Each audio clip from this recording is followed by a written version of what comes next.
Bismillahirrahmanirrahim. Assalamualaikum warahmatullahi wabarakatuh. Kembali bersama saya Dr. Rado Yendra dan Rado Institute. Kita terus mengisi dunia maya Indonesia dengan berbagai kegiatan tridharma perguruan tinggi.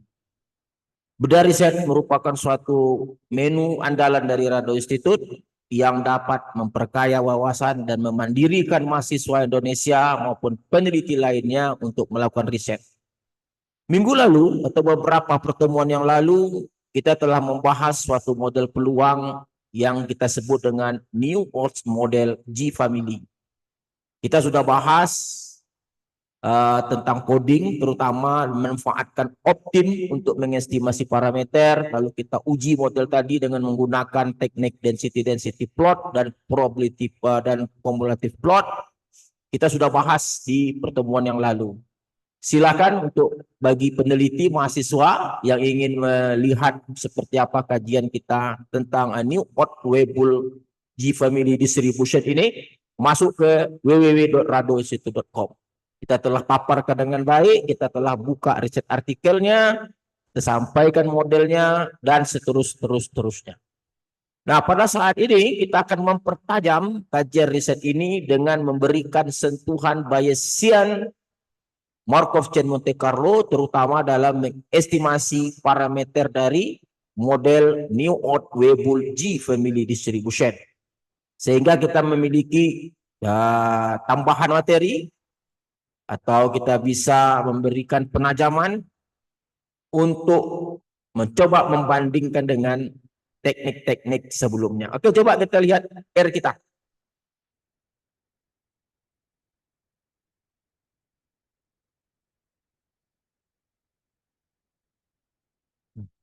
Nah, ini R kita. Oke, kita coba lihat programnya. Oke, ini dia.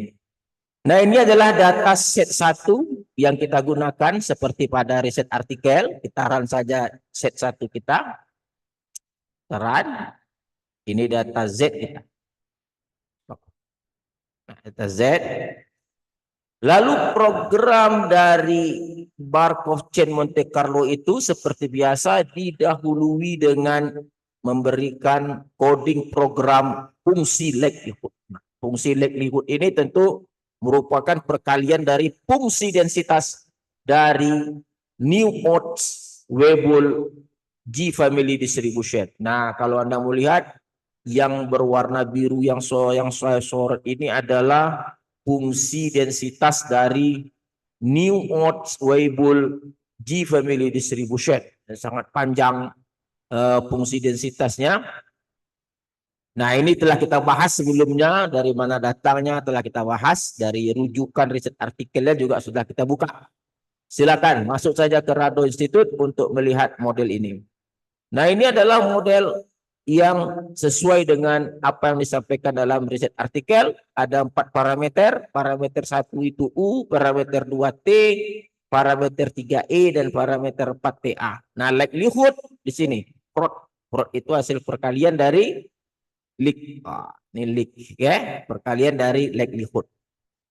Setelah kita lakukan coding tersebut, kita lanjutkan dengan proses Markov Chain Monte Carlo-nya. Kita lakukan pembakaran sebanyak 50.000 kali dengan memberikan nilai awal untuk parameter 1 atau U0,01, parameter 2 T1, parameter 3E, dan parameter 4 TA. Lalu kita berikan nilai error untuk parameter U atau parameter 1. Ini adalah error untuk parameter T, parameter 2. Ini adalah untuk error parameter 3 atau E. Ini parameter 4 atau TA.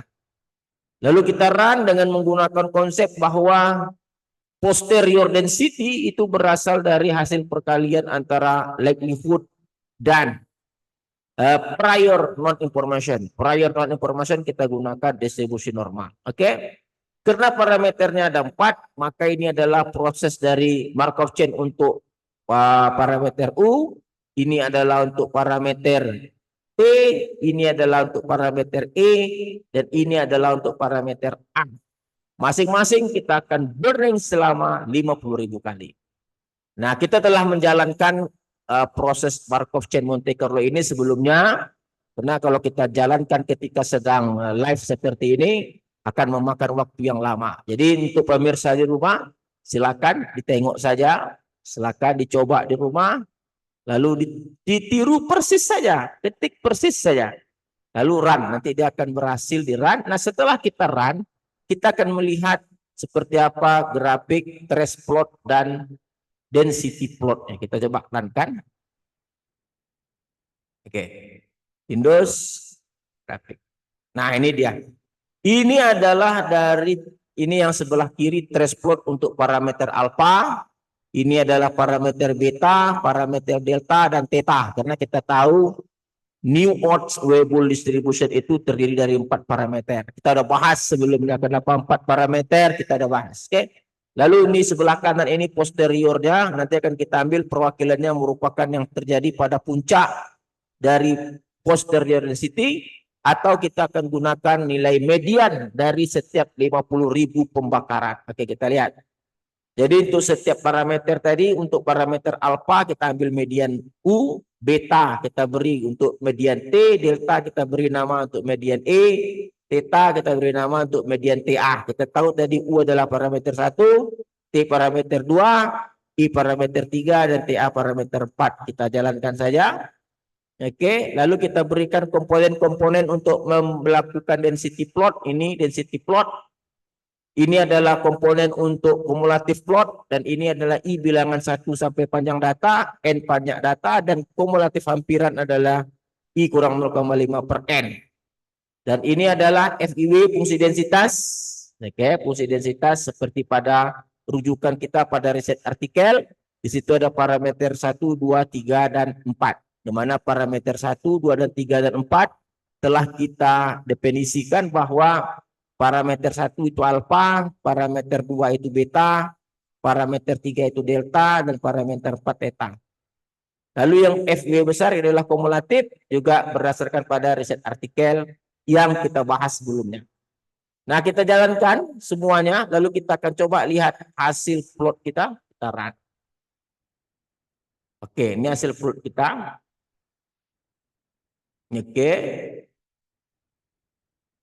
Nah, kalau Anda lihat hasilnya sangat baik sekali, ini sangat baik sekali dari segi density plot, juga dari segi kumulatif plot. Mana kumulatif plot kita akan melihat yang di sebelah kanan ini yang berwarna abu-abu itu dapat ditutup atau dihampiri dengan baik oleh yang berwarna hijau putus-putus. Warna hijau putus-putus itu adalah kumulatif dari model. Sedangkan histogram data itu dapat dihampiri oleh suatu grafik yang berwarna hijau. Ini merupakan density plot.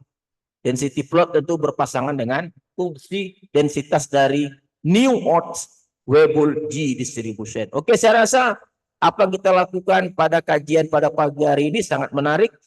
Kita berhasil mempertajam kajian yang sebelumnya hanya dengan menggunakan maksimum likelihood, kita pertajam dengan menggunakan Bayesian MCMC. Oke, jumpa lagi pada sesi berikutnya.